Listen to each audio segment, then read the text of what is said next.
I'm really excited to share with you the findings of our year-long research project that examines needs, gaps, and opportunities when it comes to quality of work in Grand Erie's workplaces. You can check out the full report plus some supplementary reports via the link that one of my colleagues will be dropping into the chat. I'm excited to share those results with you today, but we're equally excited to hear from three business representatives that will be sharing some really innovative and unique practices that they've applied or seen applied to support quality of work within local workplaces. Some of my lovely coworkers are monitoring the chat, so if you have any questions or comments, please feel free to drop them in there. If you have a question that's a bit more urgent, feel free to use the raised hand feature on your, but please note that I may not see the raised hand when I'm in presenter mode, so I'll be leaning on my colleagues to notify me if there's a hand up or a pressing question in the chat. A brief overview of what today's session will look like. We'll start off with a quick introduction by our lovely Executive Director, Danette Dalton. And Danette will then pass on the virtual mic to Laura from the Future Skills Center to deliver some opening remarks. Then I'll dive into the research findings. I'll start off with a quick summary of why we decided to study quality of work. I'll outline the research scope, and then I'll get into the results, who participated in the study, key findings we've drawn out, and recommendations we've made for employers, community organizations, and policymakers. We have allocated some time for you to ask any questions that you might have to me or my team about our study. Following that, I'll be inviting three business leaders from the manufacturing, the food services, and the agriculture sectors to speak about what quality of work looks like within their workplaces. And you'll have some opportunities at the end to ask questions to one or all of the employers in our meeting today. And with that, I will pass it on to Danette. Thank you, Winona.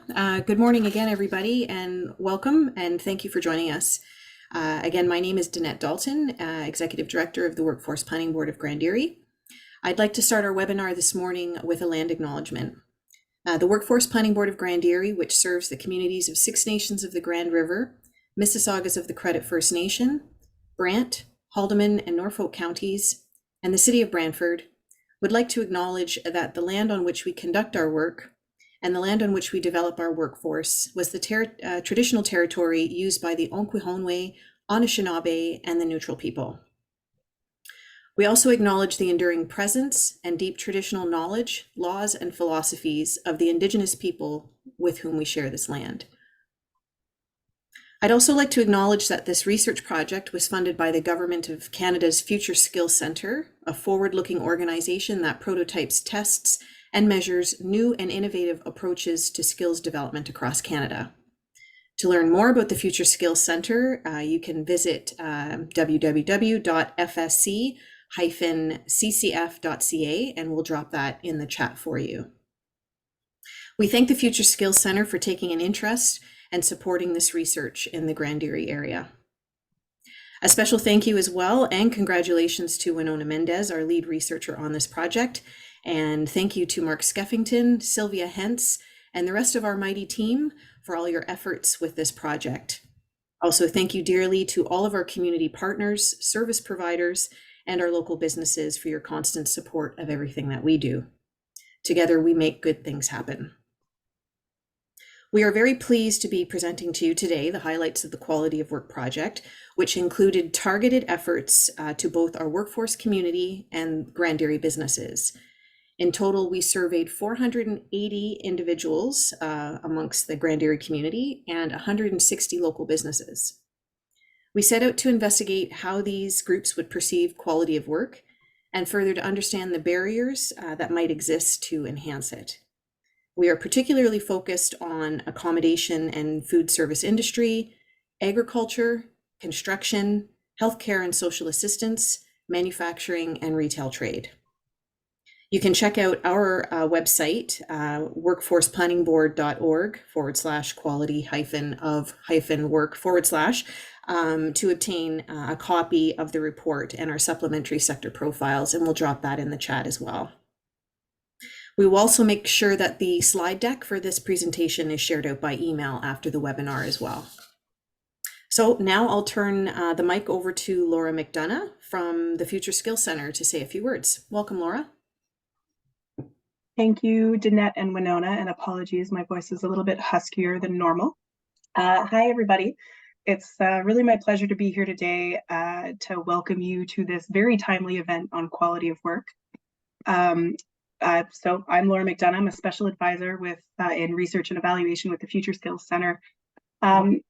You might already be familiar with the Future Skills Center. As Danette mentioned, we are a forward-looking research center for collaboration, driving innovation in skills development in Canada. So we were created just before the pandemic in response to what we thought at the time was a really rapidly changing economy. Little did we know that the pandemic would accelerate all of those changes to kind of new levels.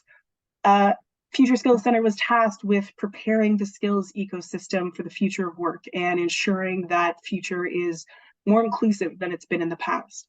So what have we done to ensure that? Well, we partner with researchers like yourselves, policymakers, practitioners, employers, labor, and post-secondary institutions to conduct research and generate insights on the economy and the workforce to see kind of where it's heading next.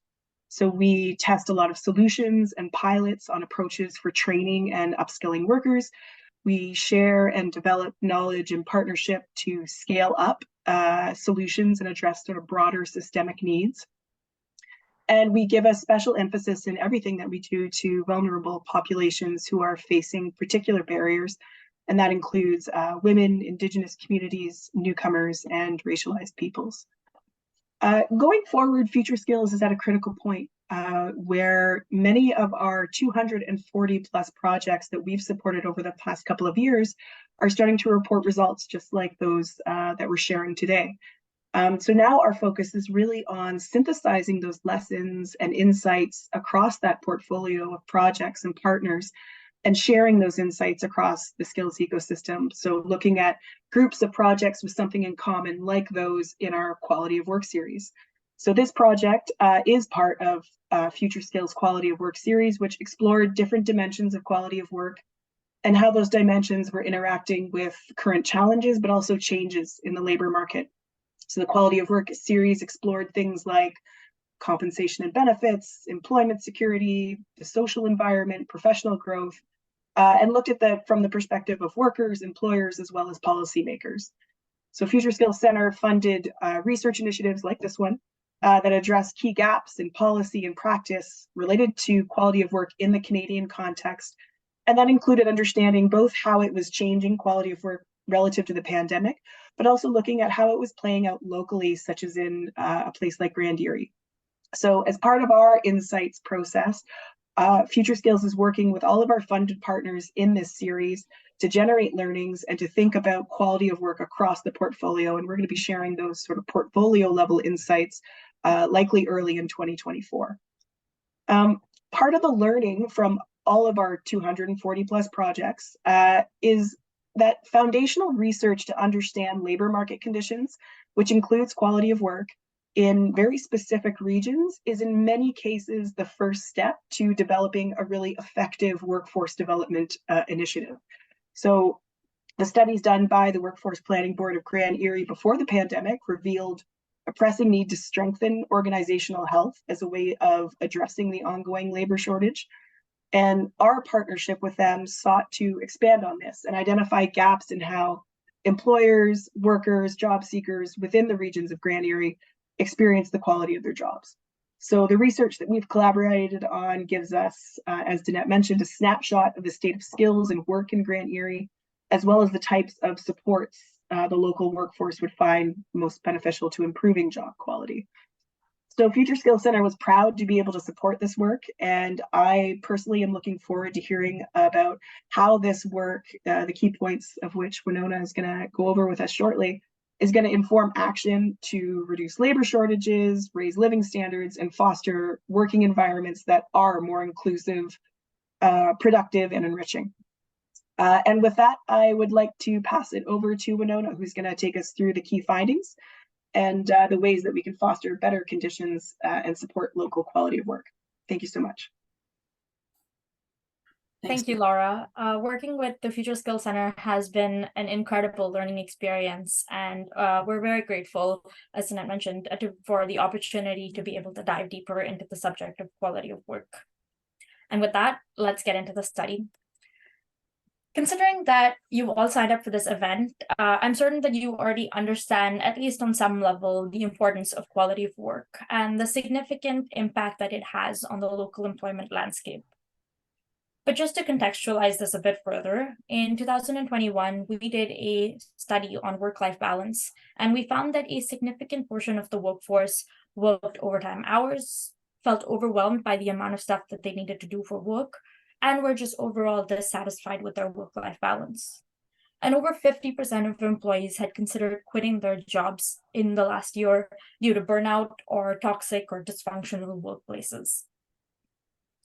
Some may have opted to leave their jobs in favor of better quality work in surrounding municipalities, especially bigger metropolitans like Hamilton, London, and Kitchener-Waterloo. And others are simply leaving the labor market, discouraged, because they're not able to find meaningful and decent paying jobs. And as a result, the labor market continues to shrink, which creates more work for existing employees, which leads to burnout, which leads to more quits, and the cycle continues. Meanwhile, we were seeing a growing amount of research through Future Skills Center and other innovative organizations like theirs that draw a direct link between good, fulfilling work and employee productivity and performance, which of course has positive impacts on both individual businesses and the broader economy. So we knew these facts, but prior to conducting this study on quality of work, we had a limited understanding of specifically where our employers, our government, and our community service agencies needed to focus their attention to support workforce retention and growth. So in 2022, with the support of Future Skills Center and various community partners, many of whom are at today's event, we undertook a research project to gather insights from employers, employees, and job seekers on 6 different dimensions that define quality of work. So we looked at income and benefits, of course. Do employees get paid sick leave? Do they get pension plans? Do they get raises based on inflation and performance? Well, we also looked at things like career prospects. So do employees feel like they have job security and advancement opportunities? How do employees feel about their work intensity? Do they have clear ideas of what is expected of them? Do they have access to the tools and equipment that they need to do their job well? What about their working time quality? Do employees have consistency in their schedule? Do they have flexibility in when, how, and where they work? In terms of skills and autonomy, are employees provided with skill training opportunities? Do they feel like they have a say in how the company is run? And of course, social environments. How strongly did employees feel their relationships with their coworkers and managers were? We wanted to paint a really full picture of what quality of work looks like, how it is approached and perceived in Grand Erie. So we examined each of these 6 dimensions that I've just listed from the perspective of employees and job seekers, but also from the perspective of employers and what they were offering and interested in offering. And we started with a workforce survey, to which we heard from 485 Grand Erie residents. About 84% of those were employees, and the remaining 16% were job seekers. We also heard from a sufficient number of Indigenous people, racialized persons, members of the 2S LGBTQIA+ community, and people living with physical or cognitive disabilities. And this has allowed us to identify specific opportunities and challenges that are experienced by these groups. Our workforce survey respondents helped us understand what job quality looks like at their current or most recent place of work across all of the 6 different dimensions I listed earlier. They also identified priorities when it comes to human resource and government policy shifts that workforce members like themselves needed to support their quality of work. Following this survey, we asked 160 local business leaders and HR representatives about how they support the same 6 dimensions of quality of work. We asked about their existing practices, incentives, policies, and initiatives that they're considering. And of those 160 employers, we selected 30, specifically from key sectors in our region, to interview. These conversations helped us pinpoint barriers that employers face in implementing strategies to support quality of work within their workplaces, and subsequently provided us with some recommendations on how local policymakers and community organizations could support them. Our research revealed several telling facts about quality of work, but for the purpose of this presentation, I will be focusing on the 5 key insights that we've drawn through this study. As you might have guessed, one of the main things that we unpacked through this research is where the strengths and weaknesses lie with current quality of work offerings. According to the local workforce, Grand Erie's businesses excelled at creating positive social environments and ensuring that work intensity and working conditions were favorable. Managers said they strived to create a culture that encouraged and welcomed feedback, and inversely, employees felt largely comfortable raising issues with their managers. But when it came to things like income and benefits packages and career prospects, these were not as well rated by respondents. We did hear positive things about work culture from employees and job seekers of all sectors and business sizes, but we also learned that the majority, over 60%, did not see opportunities to advance within their organizations. And just about 1 in 5 said that they worried about losing their jobs. And as you can imagine, this has a direct impact on how engaged employees feel and is a clear contributor to the cycle of burnout that I mentioned earlier.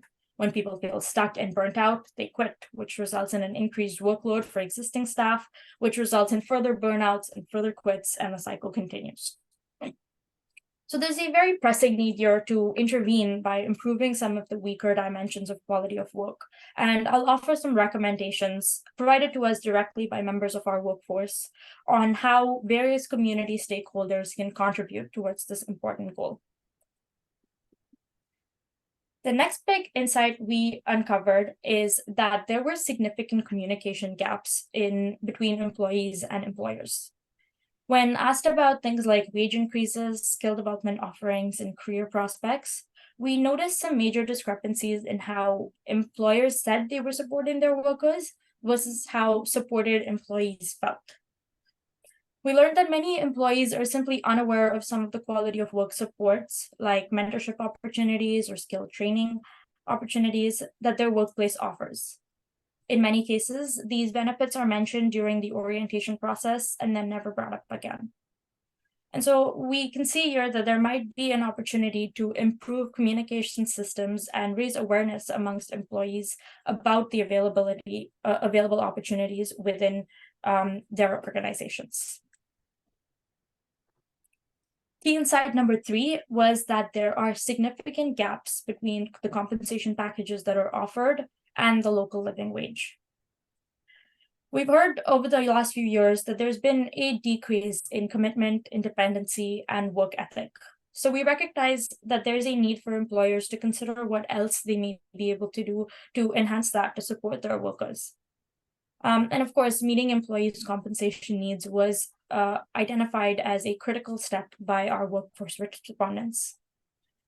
Yet, our study found that just under half of all respondents did not believe that their income sufficiently sustained their basic needs. And this is backed up by Statistics Canada 2020 income data, which tells us that about 49% of Grand Erie residents, and specifically residents with reported income, 49% were earning less than the region's living wage. And in fact, low pay was the number one reason that employees considered quitting their jobs. But then on the flip side, businesses told us that the number one barrier that they experienced to supporting quality of work was financial constraints. So we know that increasing income alone may not be a viable solution for all businesses. But refusing to address the concerns with compensation altogether may result in businesses losing valuable employees. And depending on the role, these vacancies can be costly and time-consuming to fill.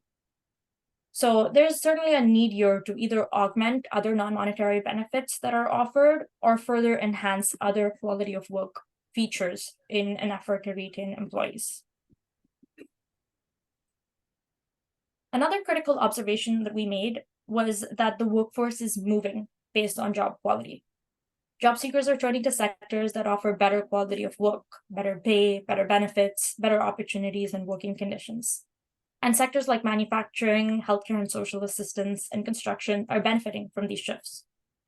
Understanding these movements is pretty important to educational institutions and community organizations that are looking to support job seekers. They can help job seekers identify transferable skills that they need and develop other ones that are required by the sectors that they're looking to move into. But it's also pretty important for employers in sectors that are experiencing hiring challenges, like agriculture, food services, and retail. These businesses may need to integrate more quality of work supports in order to retain and grow their workforce. And this is an area where sector-specific resources become particularly important. We know that not all sectors can implement quality of work solutions in the same way. For instance, shift work is pretty unavoidable in the retail sector and food service sector for a lot of individuals. But these sectors can offer different perks, like variety in terms of job responsibilities. Employers that are struggling with employee retention may find really good benefits in learning from businesses within their specific sector that are applying some innovative strategies to support quality of work. And I'm really excited to be able to showcase some of those businesses today. And lastly, we heard from almost all businesses that they need support from their government and community. To support workforce growth, employers agreed that broadening and strengthening the availability, accessibility, affordability, and quality of soft, essential, and technical skills training programs is extremely important.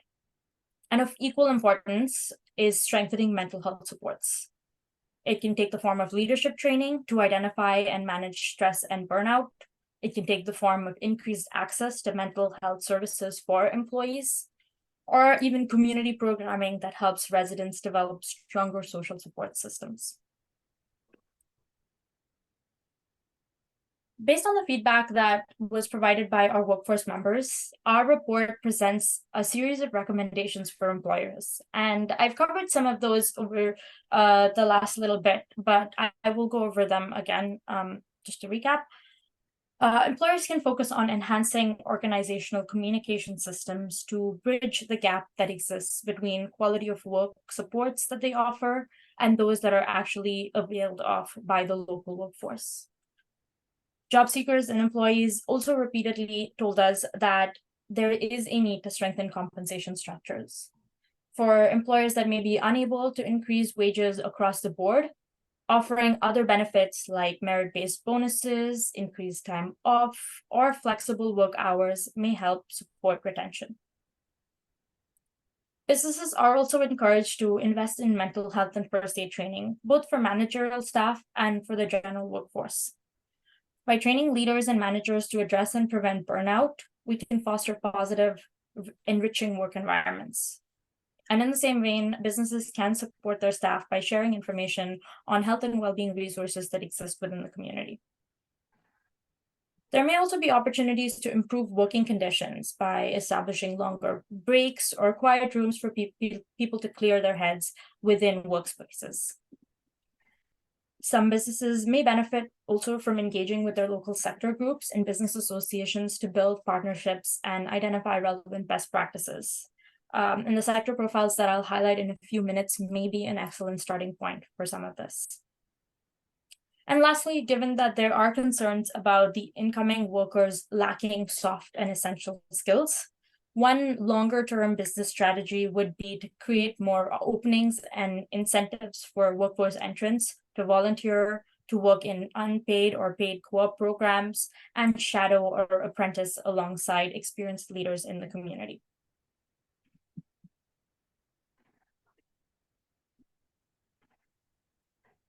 Community service organizations like the Literacy and Basic Skills Network, Employment Ontario, and educational institutions also have a pretty critical role to play in building up our workforce ecosystem. These individuals can help by creating workshops for business leaders and HR to learn more about and identify practical changes that they can make to support quality of work within their workplaces. Disseminating information about identified workforce needs, and developing programs, partnerships, and policies to support businesses with workforce retention and expansion. working with governments to increase the availability, accessibility, affordability, and quality of skills training programs within the community, identifying barriers and gaps and opportunities in mental health and wellness supports within workplaces and across the community, improving marketing of the services that they already do offer to businesses and the community as a whole, expanding the availability of employer supports such as job description development or strategy coaching, centralizing information on job fairs and recruitment strategies, and of course, focusing on community building more holistically. This last point is particularly important because it has the potential to build up social systems that current residents can lean on for support, as well as to attract more residents that are looking for well-rounded communities that they can live, work, and play within. And lastly, our report contains a series of recommendations for government and policymakers. Governments of various levels may be able to collaborate alongside community service agencies to disseminate information about the workforce needs that have been identified through studies such as ours.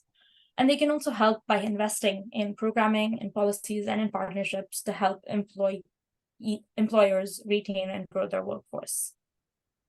Our employer respondents made several policy recommendations specifically to support hiring, including connecting sponsorship to permits that allow for migrants to quickly integrate into the workforce with minimal training, subsidizing retraining for newcomers to meet Canadian qualifications, simplifying the pathways for temporary foreign workers to become residents, reducing apprenticeship to journey person ratios, raising awareness about the benefits of working in less sought-after sectors like agriculture, retail, and food services, and altering zoning laws to allow residences on farmlands. Beyond this, governments are being asked by businesses to invest monetarily into the workforce. Given the labor shortage, there is a need to increase community services and facilities. So increasing access and availability of things like public transportation, daycare, and affordable housing can all help build communities that people are keen on living within. And lastly, employers suggested that governments may be able to play a role in providing training dollars or subsidizing employee benefits like health insurance or retirement planning. And this is particularly important to small or medium-sized businesses that may not have the ability to do so. And that brings me to the end of my recommendations list. I encourage you all to read our report for a more detailed overview of where these supports are most required. Before I wrap up, I do want to draw your attention to 6 sector profiles that the Workforce Planning Board of Grand Erie recently published as an accompaniment to our main research report. When we began this project, we began with the recognition that the needs and abilities of various sectors that make up the business landscape in Grand Erie are varied and unique. And we wanted to be able to support each of those sectors more directly.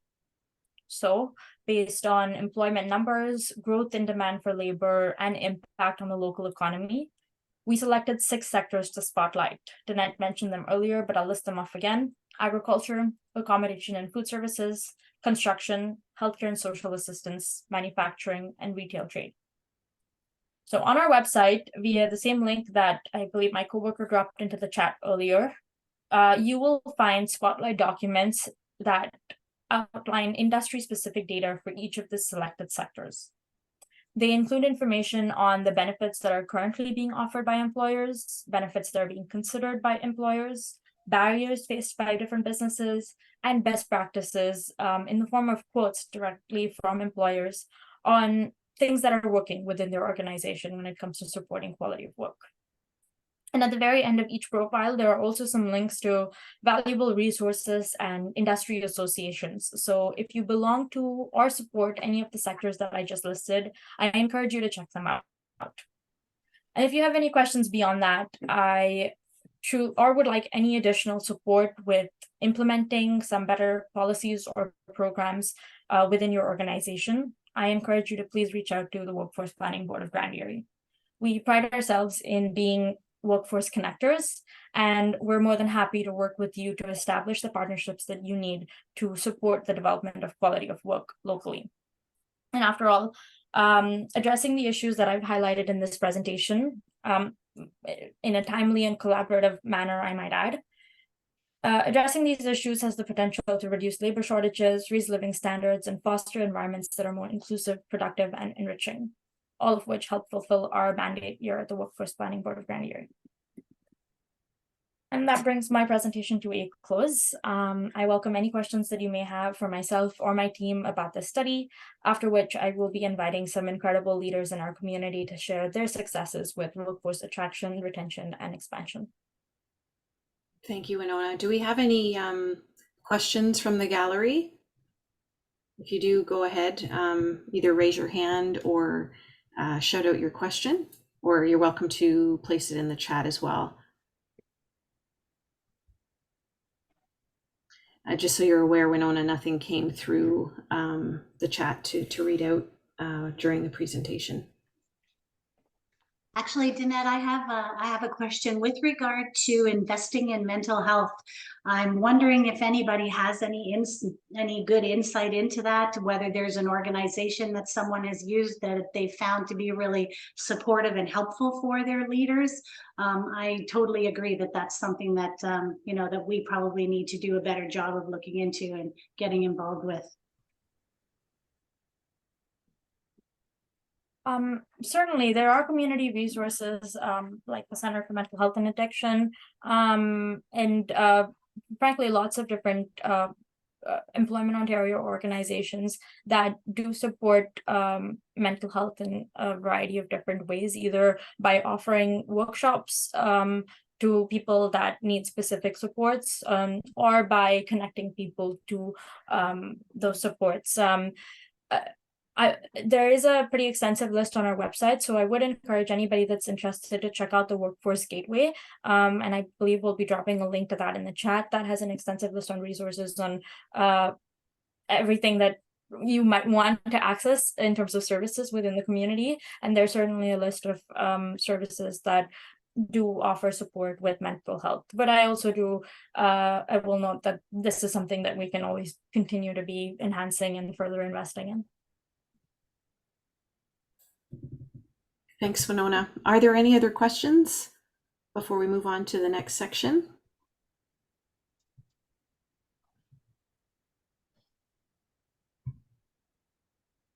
All right, seeing none. That gives us more time for employer presentations, which is what I'm really excited about. So works out really well. Thank you again for listening, and thank you to our wonderful employers for agreeing to share some of their best practices in their own organizations. To share insights first, I'm going to call up Uda Schramm, the Human Resource Director at Titan Trailers, which is a manufacturing facility in Delhi. Uda, the stage is yours. Okay, thank you very much. And thank you very much, Winona, for the invite. I'm really happy to be here today to share some of the things that we're doing here at Titan Trailers to improve working conditions for our employees. For those of you who aren't really familiar with what Titan Trailers does, I'm the Human Resources Director here, and we are a custom aluminum transport trailer manufacturer. We have grown to 3 sites between Delhi and Tillsonburg. We have our original site that is located at 1129 Highway 3, just as you're coming down Highway 3 towards Cortland. We have a Titan West location that's at the corner of Jackson Side Road and Highway 3. A lot of our robotic work and welding is done there. And then our newest acquisition is the Siemens Blade factory. When that closed down a couple of years back, we purchased that site. It is a huge building, but we've managed to fill it with all kinds of things. So as things go in, it gets smaller and smaller, but that's where we do all of our fabrication. We've filled our fabrication shop.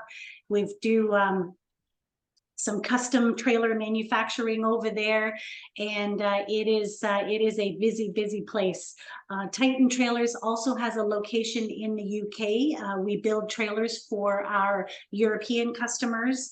So we have a site in the UK, and they don't have the same facilities that we do here. So what we actually do is we create the wall materials and all the raw materials that go into making a trailer, use a completed trailer as a ship container, ship it over there. So now they have a finished trailer that they can paint and sell and complete. And they also have all the parts to build about 3 or 4 more trailers. And then we are also working with an organization in Australia who also we ship parts to, and they build trailers for us over there. So over the last few years, we have certainly grown, and it's definitely allowed us to look at our workforce and what we're doing to make Titan Trailers a better place to work. So first of all, if we go back to when COVID first started, one of the things that we were incredibly happy about is that we were labeled an essential employer. So we were not closed. We did not have to lay off. We did experience a bit of a slowdown like a lot of employers did.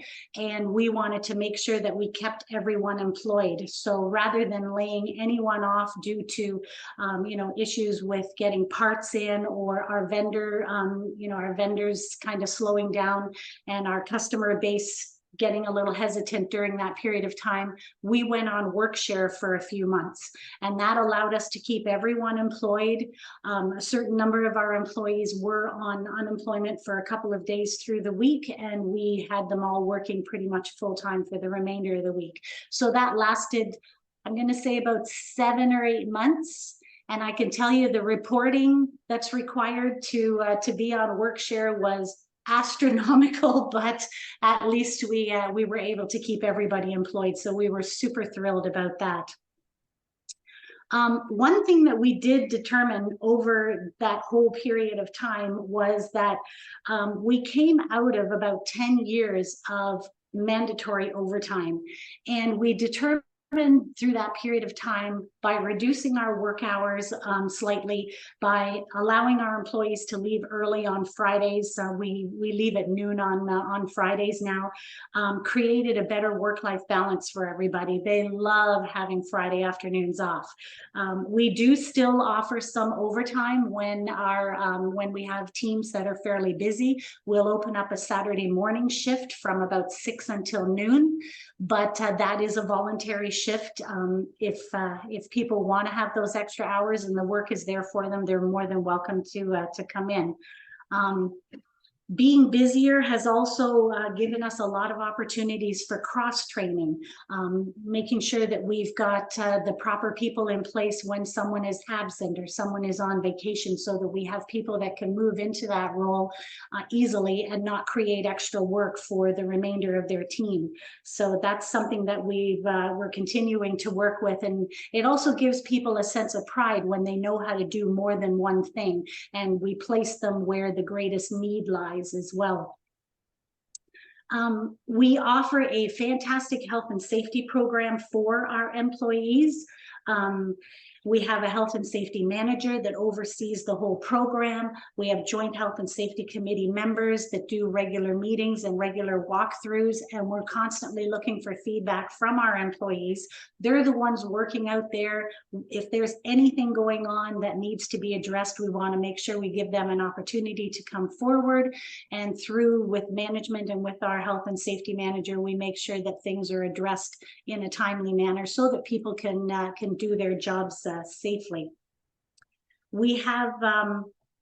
We do have a night shift. Most of our employees are on day shift, which is definitely the preferred shift.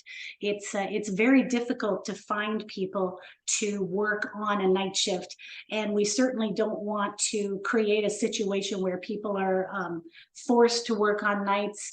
We've tried the rotating shift. It just doesn't seem to work for us, and eventually people do end up leaving because it just doesn't work with their lifestyle. So we've got a small but mighty group of people for whom the night shift is really great for them and for their lifestyle and their family situation. It's 4 10-hour shifts Monday to Thursday, so there's always a 3-day weekend, and we offer a healthy $3 an hour shift premium for anyone that wishes to work on our night shift. So we've been really, really fortunate that we have a great group of people who they love nights. As far as wages go, we certainly look at surveys and information that's available locally to make sure that we are remaining competitive in the marketplace. We have a wage program that we've created that allows people to move through various wage scales depending upon their skill level. We have all of our wages here at Titan Trailers are merit-based. So what a person puts into their role is what they're going to get out of it. During our probation, our employees always receive a couple of performance reviews, and like I say, as people's skills develop, their wages are going to be reflective of that. And we have an annual performance review that happens every year on or about an employee's anniversary date, where they'll get documented feedback from their supervisor. And again, any wage increases that we would provide are merit-based. And we certainly do encourage our supervisors and their teams to maintain that line of communication throughout the year so that everybody gets that feedback that they deserve. We're certainly not perfect by any means, but we do try to make sure that we create that opportunity for questions, for feedback, so that that our employees know exactly where they are at any given time. One of the things that we've gotten the ability to get back to is sometimes our UK shop gets incredibly busy, and rather than hiring people on a temporary basis to help with a bit of a backlog, what we do is we allow some of our employees to travel to the UK to support our UK site for a number of weeks. Gives them an opportunity to see another location, do a little sightseeing while they're over there, introduce them to our UK teams, and yeah, it just opens up a whole new world for them. And so we have a number of our top employees who have had an opportunity to travel to the UK and visit our UK site. One thing that I know Mike Clofer, the owner of Titan Trailers, really prides himself in is making sure that our employees have the best tools and equipment in order to do their jobs. They've invested so much money in new CNC machines. We just recently purchased a new laser.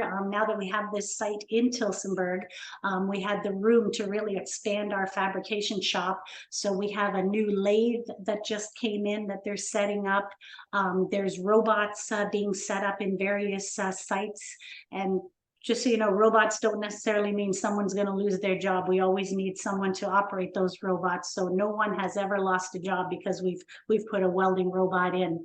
But yeah, this Mike Clofer he highly invests in the best quality equipment and tools so that our employees have what they need to do their jobs.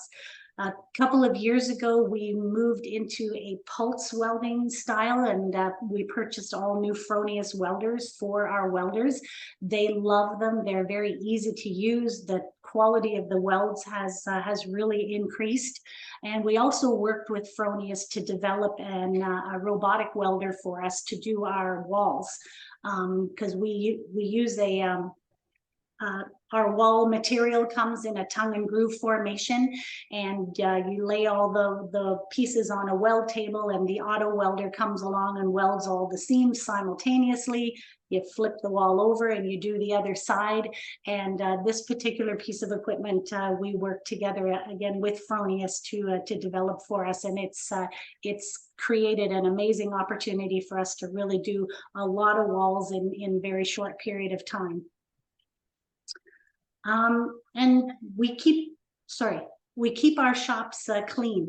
One of the things that a lot of people that come in either for tours or when we do an interview with someone that they always seem to comment on is how clean our shop is. I mean, we are a weld shop, but we have we hire people who we call shop associates to help us to keep our shops clean so that people are able to work safely. There's not a lot of stuff laying around. The floors are clean. The areas, you know, that may in our fabrication shop that create a lot of, you know, aluminum residue, for lack of a better word, we make sure that someone goes in and we help keep those areas clean so that people are able to work safely. One of the things that just recently happened that I'm really thrilled about is, I mean, I work in the oldest building here at Titan Trailers, and we had a very old lunchroom for our employees. There was back in the day, if you can imagine, there were no female welders in our weld shop. So there was one washroom for the males. And so we just recently went through a great renovation where we installed both men's and ladies' rooms, and we gave our employees a brand new lunchroom to use. It's beautiful in there. We've Mike Clofer is one of his side projects is woodworking, and so they made some beautiful bar benches for our employees so they can have their lunch in there. And like I say, our offices were all redone, so you know that just it gives you a sense of pride, and it just feels good to be you know, to be able to work and eat your lunch in a nicer environment. So they figured, you know what, we're keeping this building, it's working very well for us, so let's invest in some of the infrastructure and keep our employees happy. One of the things we do as well that we've been thrilled that we were able to put back on our calendars again since COVID is our annual company picnic. We work it in junction with the Tillsonburg Fair. We rent the pavilion out on the Sunday of the Tillsonburg Fair, and we give all of our employees and their families fair passes, and we bring in food and entertainment and prizes and cool stuff for all the kids. And it really is a fantastic day. I know all of our employees love it, and it's just a really nice way to give back and say, you know, thanks for choosing us as your employer, and the kids absolutely love it. We were talking during your presentation, Winona, about communication. One of the things that we've just recently done too is we've installed television screens on our manufacturing floor and also in the lunchrooms, and we put news on there, updates on how the company's doing, any new product developments that are coming out. The gentleman that's looking after all the input, he's got a Jeopardy game going on right now. They're putting dad jokes on there, so a little fun along with the information, and it's just a great opportunity for our employees to just stay on top of what's going on. We look for suggestions if there's anything that employees would like to see or anything that you know, that they are recommending to be put up there, and it's really proven to be a great resource for our teams. And one thing that we've continued to do, gosh, longer than I've been here, is our monthly donut days. Everybody loves donuts. So the last Friday of every month, we get dozens and dozens of donuts from the Cortland Bakery. And if you have never been to the Cortland Bakery, I would highly recommend it. During morning break, and everybody can just help themselves. And it's just a, you know, happy birthday for that month. Thanks for coming into work, and enjoy. One of the things that I am incredibly proud of, this is probably the proudest moment of my entire HR career, is the initiatives that Titan Trailers has taken with our Ukrainian employees. We have been just incredibly blessed. I've got a young lady working for me who I just adore. Ola is from the Ukraine. She speaks English. She has stepped in and helped out with our program. Right now we have about 32 Ukrainian folks working for us. She helps them get integrated into the community. She's been here just over a year herself, so she's become very familiar with everything that the Ukrainians have to go through when they come here. She picks them up from the airport. She helps them with their housing. She gets them orientated on their first day. She takes them for their social insurance numbers, their health cards, their driver's licenses, everything that they need to help them to get integrated into the community. And I know our situation may be a little bit unique. Titan Trailers has had a building that was really being underutilized. And when Mike and Sandy Clofer first decided that they wanted to do something, not only to increase our workforce, because we were having issues finding people, and then all of a sudden this Ukrainian situation arose, what can we do to step in and help out and not only create an opportunity to increase our workforce, but also to help some folks who really, really need it. And so they took this site and created 10, nope, I think we're at 13 right now, 13 housing units within this building. We've got Ukrainian families living there. They've created this amazing community for themselves. The community has just been so generous with donations of just about everything. It's been an absolutely amazing and overwhelming support that our Ukrainians have received.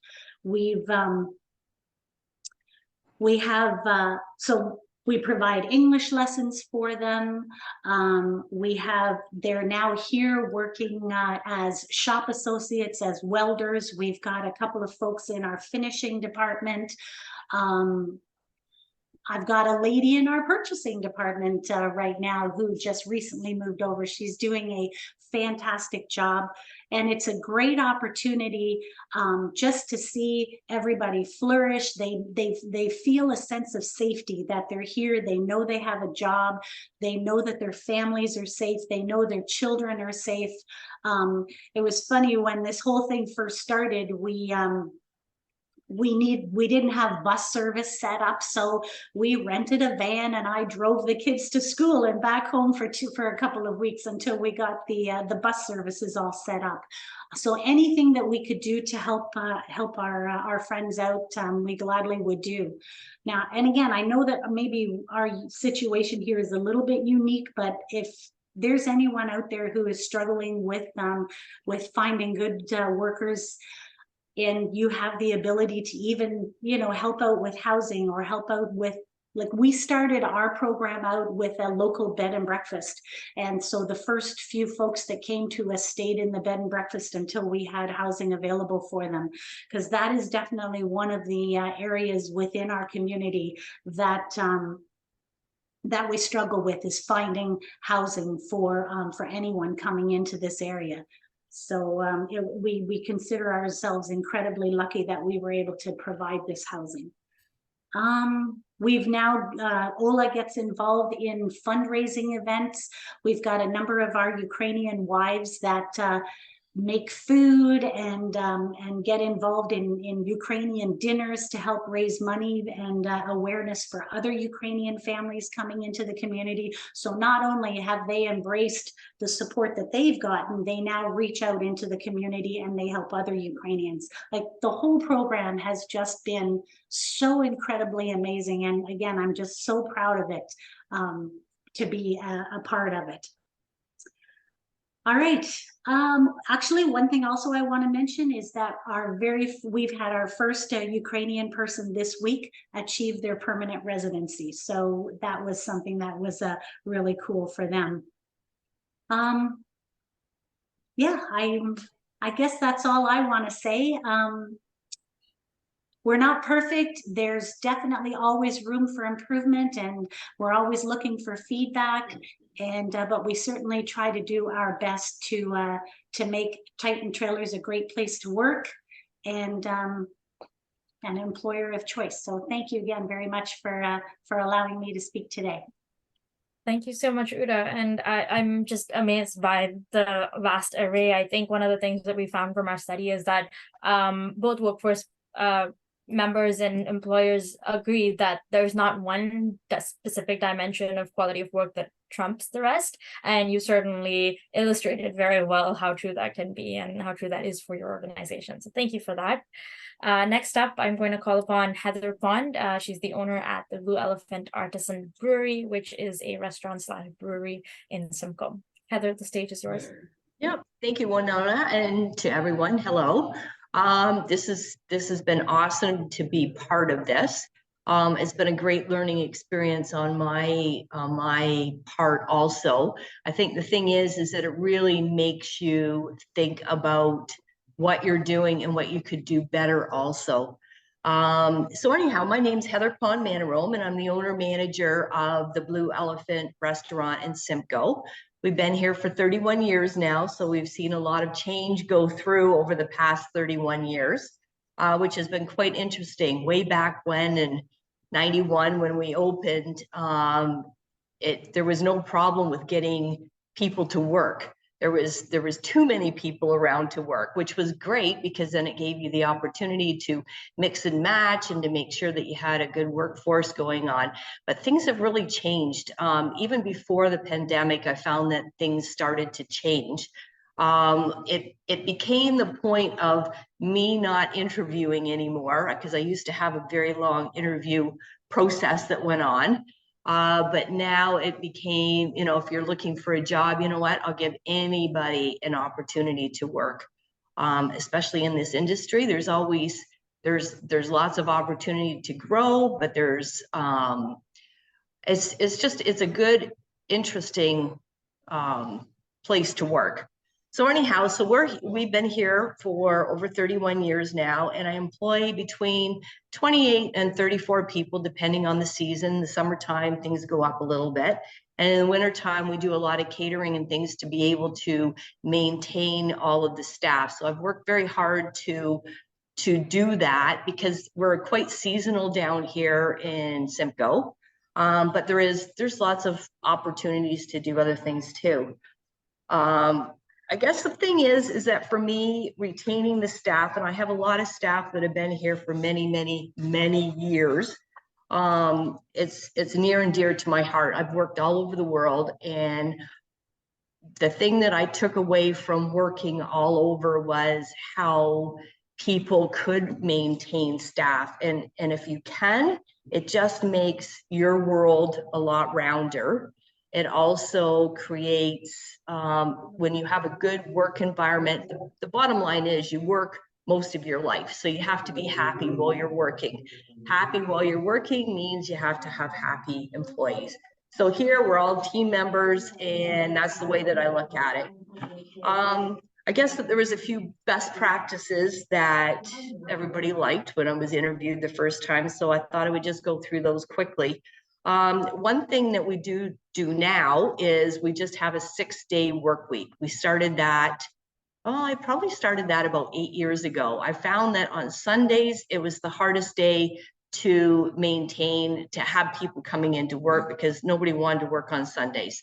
And I didn't want to work on Sundays either. So it really worked for me. And having just a 6-day work week meant that I could have a smaller, tighter team also. And then it just gave everybody that day off apart from everybody, which I find has made a huge difference with attitudes and with just working together, because I have quite a few that are good friends. And so now they can get together on Sundays if they wish, or they don't do anything on Sunday, but it gives them that break from the workplace. It gives them the break from their fellow team members. It just gives them a break. Which is quite unusual within our industry, since most places do run 7 days a week. I know I had a lot of other restaurant owners going, how do you only work 6 days a week and not be open 7? But to me, it was the best move that I ever made, was closing on that Sunday. So that's number one. Number two, I really encourage family time. Like my motto is honestly family first. If you have any family problems going on or whatever, we work around it. We're here because my staff have all been here for so long too. Like, we have people that flip in and flip out. but basically we are a family here within, and everybody understands that. So that really is number one, is family first. And the rest of my team members, you know what, they step up. They're amazing at stepping up and covering for people if there's a problem within the family. I have a lot of mothers, so we have a lot of sick, you know, with the sickness comes. So there's always somebody that will cover. I mean, it's like kudos to them. The other thing with the family first is I have a calendar in my office, and that calendar is for everybody. And if you want any time off, I don't, you know what, the 2-week holiday thing is out. I don't really believe in it. I'm kind of hoping that you'll be here more than a couple of days before you decide to take a week off. But at the same time, you know, I have hired people and they've already had something booked. You know what, go for it. Please go for it. So we run with the calendar. The only thing that I ever ask for people is to make sure that you look at the calendar to see if there's anybody else off during the period of time that you want off. If not, just leave me a note and it's yours. So I have lots of people that, you know, they take 10 weeks off in a year. Like, we work around it because that to me is important. Like, they need to know that they have that weekend for a family function, or they have that weekend to do whatever they need to do, especially for mental health, and especially since the pandemic and all that. Like, it's really, really important to me. So the calendar is pretty big in the office. It's front and center, and it's used a lot. With scheduling, that's another one. Basically, everyone here, you don't make your own schedule. I make the schedules, but at the same time, whatever you want, that's the way that we work. I have a lot of them that only work 6-hour work days. I have quite a few that only do 4-hour work days. I have a dad that actually works 4 days a week and works 8 hours to 10 hours a day, depending on whatever. But he has the Fridays off because his other half has to work on the Fridays. So that gives them an opportunity to have their his time with the kids, first of all, but also it cuts down on the childcare costs. So I'm really big into whatever you want and what's going to work with your life, then that's what we're going to do. So I have some that only work nights. I have some that only work days. I have some that want 2 days off in a row, so they get the Sunday, Monday. And I have quite a few that want separate days off. They want the Wednesday off. They want the Thursday off. So I really accommodate for all of that. I find that if you don't, especially in a business like this that's running, you know, like I have somebody here starting at 9 o'clock and the last person's leaving at 11 o'clock at night or 12 o'clock at night. So there are lots of hours there. And I find that by doing this, it makes the employee so much happier, but I know they're going to come to work because I don't know what's going on in their life all the time. We try to have an open book, but at the same time, that doesn't always work. So like I said, the scheduling is a big deal, and I work around that. Sometimes they know that there's no way that we can schedule without them possibly working the Tuesday and having the Wednesday off. And as long as they mostly have the Tuesday off, then I find that people they have no problem doing that. As long as you work together as a team and they feel that they're part of the team, that it's not a problem. The other thing that I really like to do is cross training. So I actually have quite a few waitresses that are cross trained in the kitchen, and I have kitchen people that are cross trained out front. This way it keeps our team better together because each side understands what's going on with the other side. And then therefore, if I have a problem, then I can always move people around, and therefore we have a tighter staff. And therefore, when I have a tighter staff, then I can pay better also. And I do pay, I've always paid over top of minimum wage also on top of that, between the wait staff and then also with the back end, because that is part and parcel of it, as well as I do have benefits here. If you need benefits, then we organize benefits for you. A lot of my staff don't require benefits because their other half has benefits. But if you do, then it's not a problem. We figure that out. So besides the cross training, I'd like to encourage all the staff to take online training or through Fanshawe, since we have Fanshawe College here too. So I have quite a few that have floated through doing college courses on the side, even if it's just a course that, like a pottery course, or like the food handlers course. Like I've had quite a few that have gone through, and I encourage that. And we just work the schedule around that also, since I feel that that's very, very important. The other thing that I do, and I have always done, is my staff has always been very, very diverse. I feel that that's important. Down here, we have a lot of people that really don't get out of the community that much, and they're pretty, you know, born and raised in Simcoe. So by having a more diverse work staff, it's always helped to I feel that it keeps your eyes open bigger if you have a diverse work staff. So I'm right across the board. I have Indigenous people. I have, right now, what we have is we have a lot of kids from Nepal working for us, which has been really, really good. For a lot of them, they've never had to really communicate with people that English isn't their first language. So that's been it's been a learning curve on both sides, but it's been very encouraging, because I feel that everyone has grown from that since they've been able to learn about a different culture. And it's been good. It's been also good for our kids from Nepal to be immersed in also a community, a smaller community, but to be able to learn from all of my team members also. So it's been a real eye opener for everybody there. Basically, I guess that with staff retention, you know, with no staff, and there's no business. Like, that's number one. So for me, my team is my family, and I like them to think that too. And most of them, you know, we are one big happy family. We do a lot of stuff together. Every year I have a secret bus tour that I load them all on a bus, and we go somewhere that, you know, like Niagara Falls, but it's always a secret mystery bus tour, which everybody looks forward to. So it's a lot of fun, but we do a lot of stuff together. And that, to me, you know, happy employees means happy workplace, which means happy me. So it's great. And then when my employees are happy and my team is happy and I'm happy, my customers are happy too. So it's one big happy family. Thank you. Thanks so much, Heather. That was a great end to the presentation. Thank you. I agree. That was very inspiring. So thank you for sharing. We really appreciate it. And again, just a broad range out there. And it's really wonderful to see the different ways in which you support quality of work.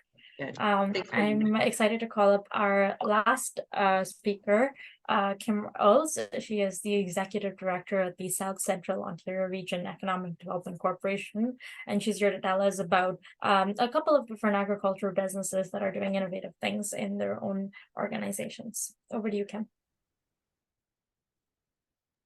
Thank you so much, Winona, everyone. It's so nice to be here.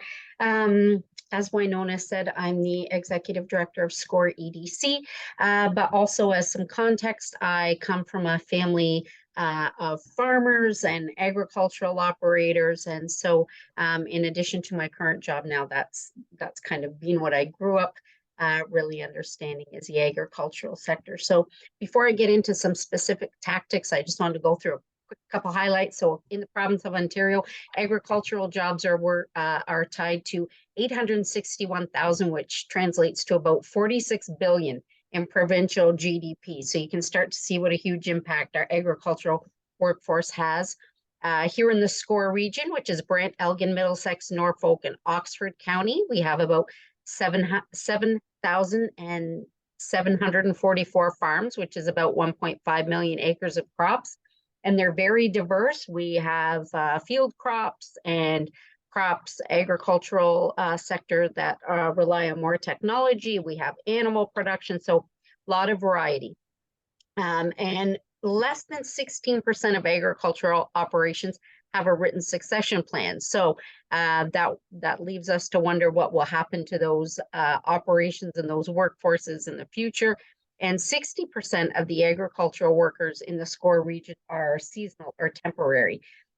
So in preparation for this, I did some further research, and Agriculture and Agri-Food Canada recently did a survey looking at the agricultural workforce, and 4 things came to sort of floated to the top of their survey as challenges facing the agricultural sector, and that was recruitment, retention, skills building, and capacity.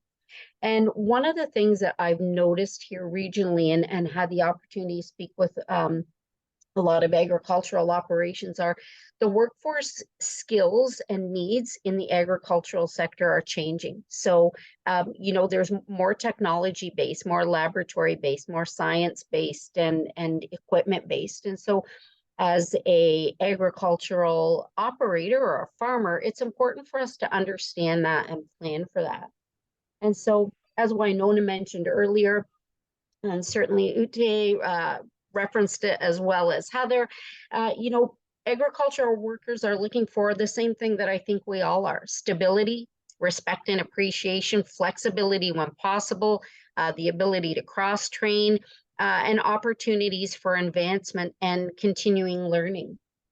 So some of the things specifically that are happening on agricultural operations are farmers are learning to be flexible. So staggering start times to allow for family obligations. And as Heather mentioned, that's really important in being able to retain quality workforce.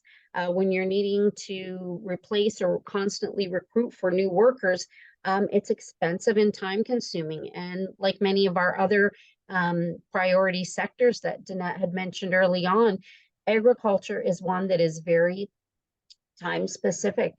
You know, unfortunately, the crops and animal production doesn't wait. You know, so sometimes as farm operators, you know, we've traditionally held to a certain schedule, but if there's any opportunity to be flexible in our start and stop times to allow for family obligations, that's been something that's been very successful in terms of retaining and recruiting agricultural workforce. And again, this was kind of mentioned before, but offering workforce and workers long-term stability. So if you're able to offer pensions through collective pension programs that may be offered through Chamber of Commerce or other agricultural organizations, either those specific for returning employees or employees in general, those things are absolutely appreciated.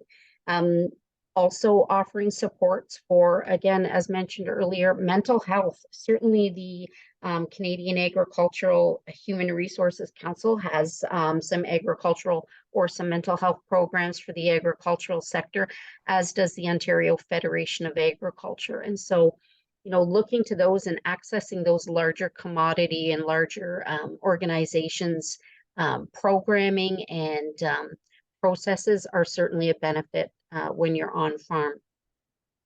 Job rotation. So as mentioned earlier, you know, if you've worked on a farm, nobody wants to be stuck in the worst job on the farm for the whole day. And so if you're able to cross-train and offer some relief from some of the either the monotony of a certain job or just the unpleasantness of a certain job, that's certainly just something as simple as that goes a long way in recruitment and retention of workers in the agricultural sector.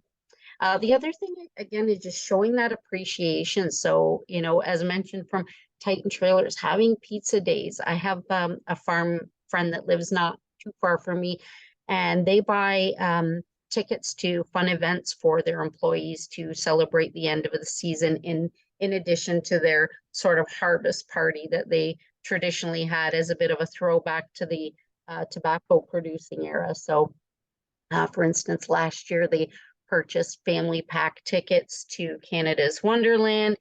They have also in the past purchased tickets for Stratford Festival Theatre. So some really great ideas to show that support and appreciation. Again, as Winona had mentioned, investing in and planning for merit-based bonuses. So, at the end of your season or at a milestone point within your agricultural operation, offering those bonuses is very important. And also being aware of cultural days that are important, maybe isn't something that you celebrate yourself as a family or as a farming or agricultural operation, but recognizing the diversity in milestone celebrations and cultural celebrations, and if at all possible, trying to have those as days off for your workforce is very important. One of the things that I thought was really interesting, one of the farms in the south part of Grant County that I'm friends with, they actually have a bit of an on-farm daycare operation. And so they have a small setup within their farm operations where employees can bring their children that are of a younger age, and there's someone to care for them. So I thought that was unique. And the other thing is taking advantage of community support. So had the opportunity to speak with other agricultural groups and encouraging them to utilize community and public transit that's available across the region if needed. So all of those things just sort of add up to show appreciation. And then finally, informing employees of educational opportunities and on-farm training opportunities. So if you're able to provide cross-training, training on farm of usage of larger specialty equipment so that an employee can broaden their skills knowledge, that helps farm as well as the employees, and looking to partner with or take advantage of continuing education opportunities within our region. Certainly here within the SCORE region, we have some great post-secondary institutions that offer that option through Conestoga College, Fanshawe College, and even if you look to some of our universities like Ivy at Western. And even connecting earlier than that, I know Workforce Planning Board of Grand Erie has done some great work connecting with the school boards in some of their sector specific training. So looking for co-op opportunities within your local high school or school board has also been something that's worked out well for agricultural operators in our region. And then finally, looking at succession planning. And while it's not maybe a direct part of workforce in the traditional sense, understanding where your workforce is going and making those plans for your future farm operations. And right now, only 40% of farm operators are set to retire by 2033, and only 16% of those have a succession plan. Of those, I believe it was 23% had family members, either immediate family or extended family members that were interested in exploring the opportunity of taking on farm operations. But that leaves a lot of folks that don't have family to extend and create that succession plan. So looking to our current workforce and those maybe working for us if we're in an agricultural operation, to set them up for success to maybe take that on is something that I think is very important for agricultural workforce. And just recognizing that as in any sector, recruitment is a long-term investment in your operation and your employees. So that is, looking beyond what we might traditionally think of for the agricultural sector. And with that, I will say thank you. Awesome. Thank you so much, Kim. I have put a note in the chat. If there are any questions for any of our guest speakers, feel free to drop them in the chat. I can read them out, or just raise your hand or shout out your question or comment. We just have a comment here from Sue, who mentioned thanks to Kim, as well as the other guest speakers. I noticed that Sue had mentioned thank yous for great presentations. Thank you from Cindy Swanson as well, and from Laura McDonough at FSC. So any questions for any of our guest speakers today? We have a few minutes left for our closing hour of noon.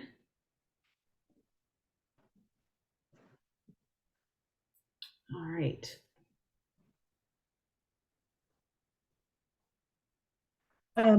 If it's okay, I'll jump in. Sure. Thanks, Laura. First off, just to say thanks to all the presenters. It's always such a pleasure. You know, I spend a lot of time reading reports in front of a computer, but it's nice to actually hear from people on the ground who are living these things on the day-to-day. So thank you so much for the summary presentation, Winona, and for the employer presentations. They were really insightful and the really concrete examples of how this work gets done.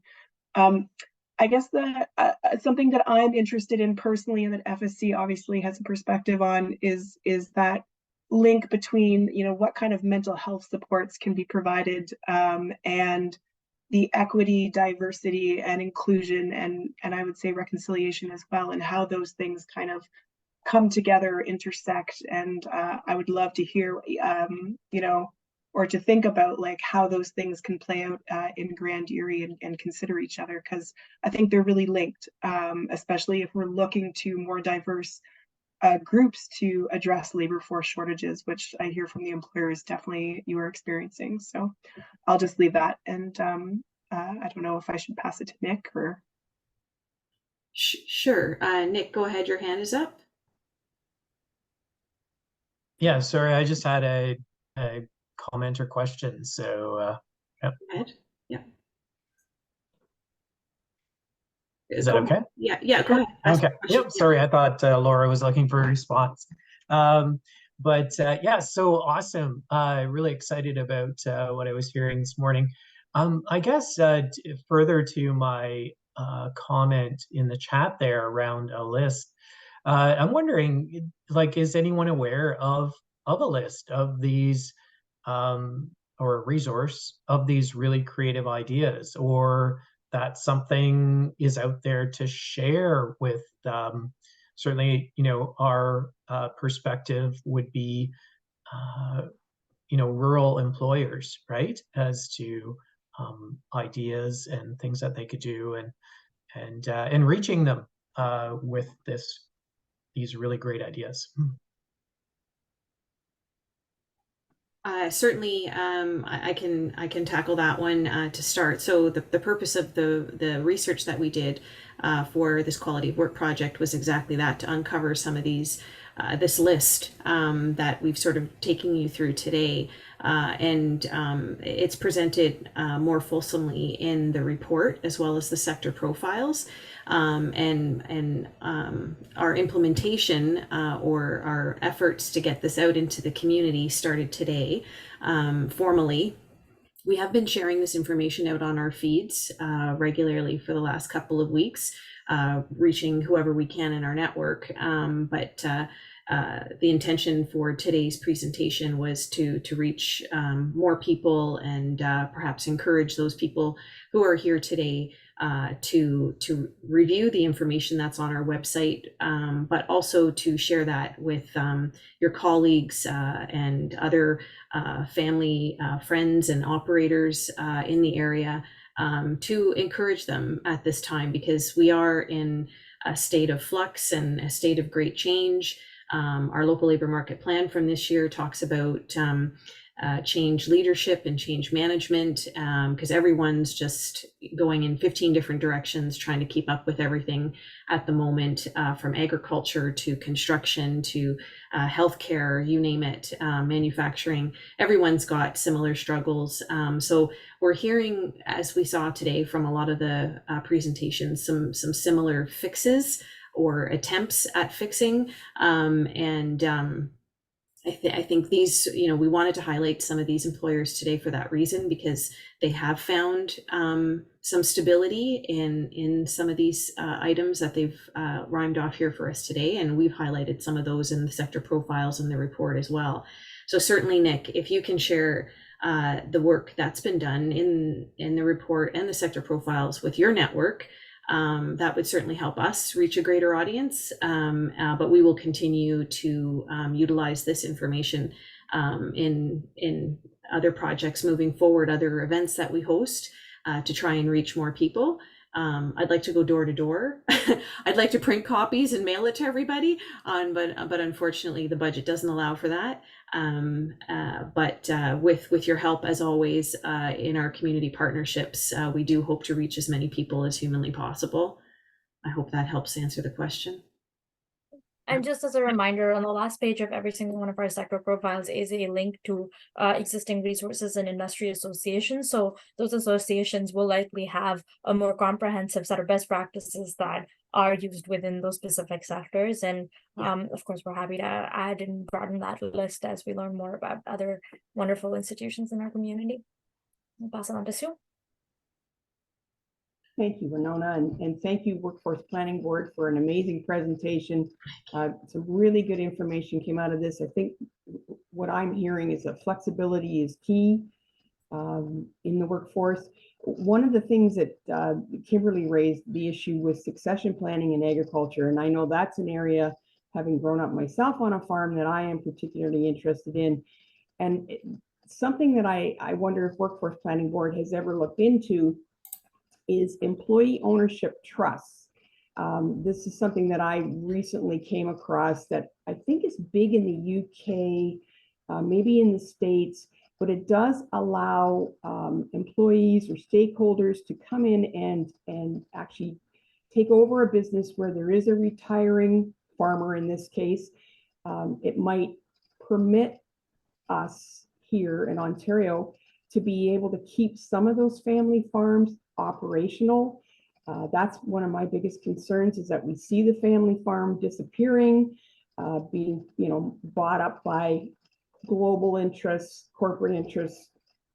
So I think anything we can do to help keep those family farms within the community and smaller operations is probably a positive thing for us. So that's just something I wanted to throw out there. Is, has anybody ever looked at employee ownership trusts? I don't know if it's something that exists within Ontario, but I would be curious to find out more. Thanks. And thanks, Would you happen Winona. to have an answer in 1 minute or less? I realize you probably can't. Yeah, if I may just quickly comment back to that, I think that and other legal structures that are similar to those are definitely an option here in Ontario.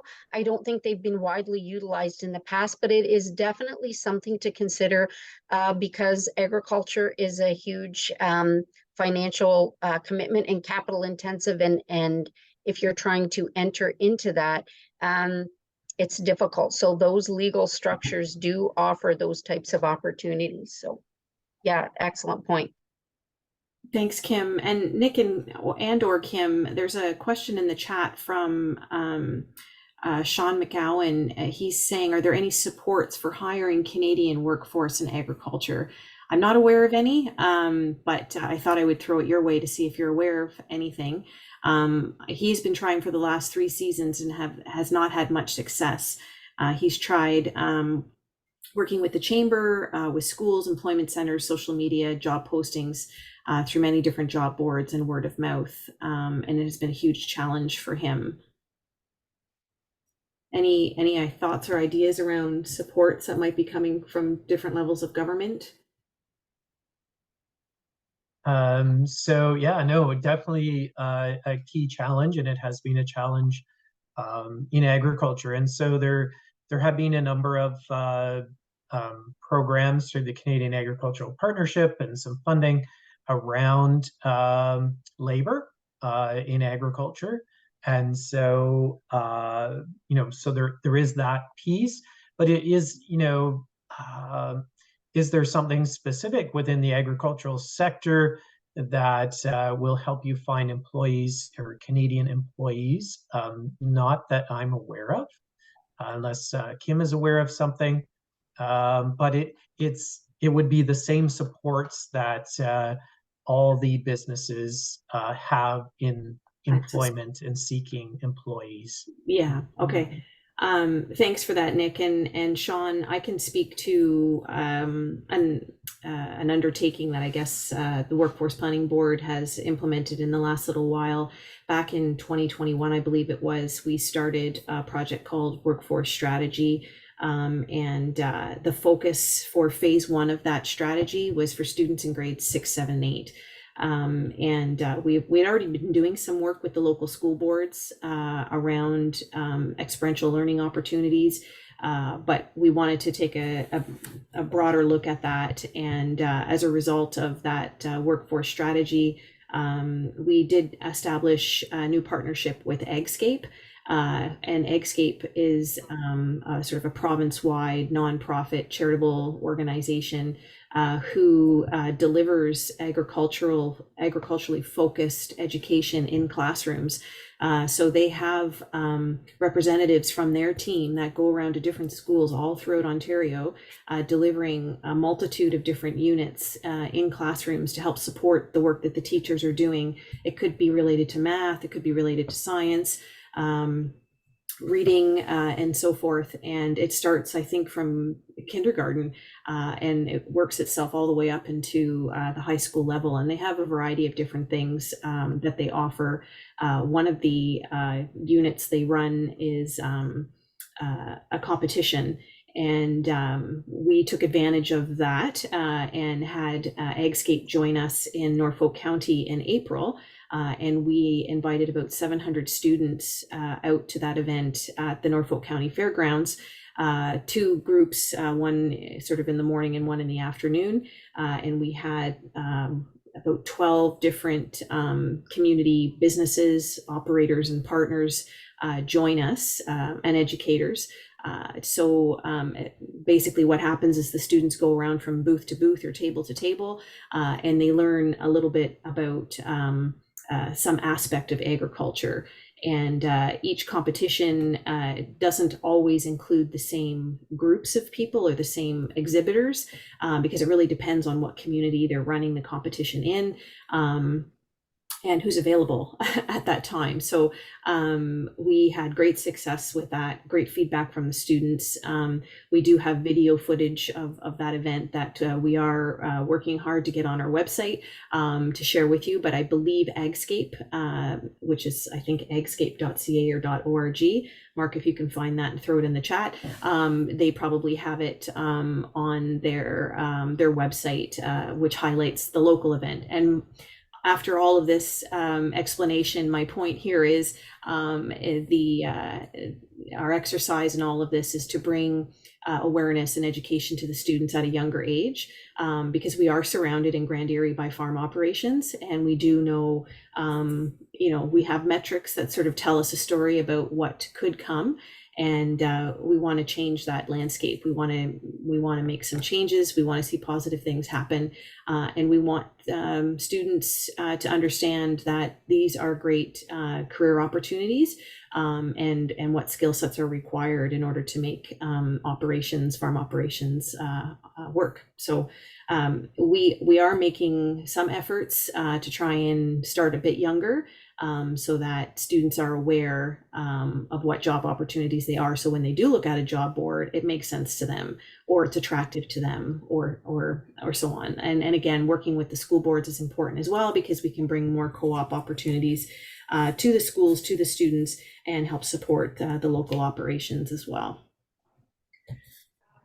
Thanks, Danette. And I think that brings us to a close. I want to take a final moment to thank our wonderful speakers, Kim, Heather, Uda, and of course, Laura. Your presentations were all really insightful, and I think they've given us a lot to take back and think about and apply into our own organization. So I'm really excited to see what comes out of that. Final shout out to our wonderful team over here. I realized I didn't shout out Bob earlier, but he was pretty critical in supporting us with this research project. So I do want to extend a thank you to him. And of course, thank you to each and every one of you. As employers, your participation in the research, and as community service organizations, your involvement in distributing the research helped us understand workforce needs in a way that I hope will inspire and support the development of some really unique projects, partnerships, policies, and programs in Grand Erie. And I look forward to working with you to build out quality of work in our region. Thank you, everyone.